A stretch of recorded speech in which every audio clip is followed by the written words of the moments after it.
गेल्या काही दिवसांपासून लाडकी बहीण योजनेची KYC चालू झाली आहे।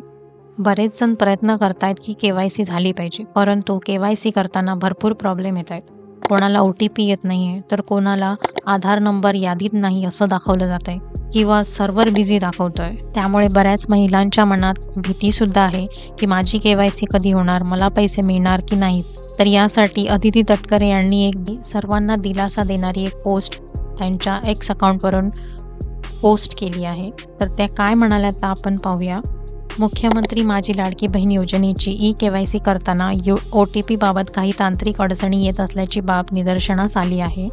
महिला व बालविकास विभागाच्या वतीने याची गांभीर्याने दखल घेण्यात आली असून तज्ज्ञांच्या माध्यमातून याबाबतच्या उपाययोजना करण्याचे काम प्रगतीपथावर आहे।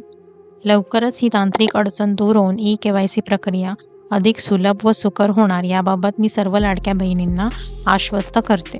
तुमच्यापैकी जर कोणाची KYC झाली असेल तर ती अतिशय आनंदाची गोष्ट आहे, पण ज्यांची KYC झाली नाही आहे त्यांना घाबरायची अजिबात गरज नाही आहे। सर्वजण KYC करायचे ट्राय करत असल्यामुळे सर्व्हरवरती लोड येऊन सर्व्हर डाऊन होतोय, त्यामुळे भरपूर जणांची किंवा त्यापेक्षा कोणाचीच KYC सध्या होत नाही आहे। तर ही जी अडचण आहे ती अडचण आपली लवकरच दूर होईल आणि तुमची KYC सुद्धा होईल, त्यामुळे अजिबात घाबरून जाऊ नका। जेव्हा वेबसाईट सुरळीतपणे चालू होईल तेव्हा KYC कशी करायची याचा संपूर्ण व्हिडिओ डिटेलमध्ये आपल्या चॅनलवरती येईल, तो नक्की पहा, जेणेकरून तुम्ही स्वतः तुमची KYC तुमच्या मोबाईलवरून किंवा जर तुमच्याजवळ लॅपटॉप असेल तर त्यावरून तुम्ही करू शकाल। आणि व्हिडिओ आवडला तर व्हिडिओला इतरांसोबत सुद्धा शेअर करा, जेणेकरून त्यांना याबाबतची माहिती मिळेल, आणि चॅनलला सबस्क्राईब करायला विसरू नका। थँक्यू।